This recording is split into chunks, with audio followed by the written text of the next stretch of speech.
Welcome to Phone Transformer. In this video, we're going to show you how to add Gmail account to Android after reset, so you can quickly snap your favorite people with just one tap.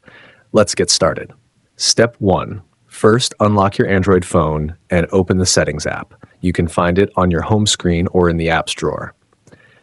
Step 2. Next, scroll down in the menu and tap on Accounts and Backup. Then select Manage Accounts at the top. This section lets you handle all the accounts linked to your phone, including email and cloud storage. Step 3. Now, scroll down and look for the Add Account option and tap it, then choose Google from the list. Then verify to enter your device password on the menu. Step 4. After that, enter your Gmail address carefully and tap Next.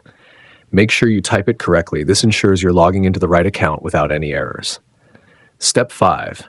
Then, type your Gmail password on the next screen and hit Next again. This step verifies your identity so your phone can securely access your emails and data.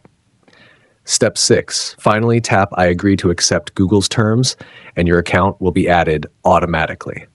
That's it. Your Gmail is now set up and ready to use. Thanks for watching, and please subscribe to the channel.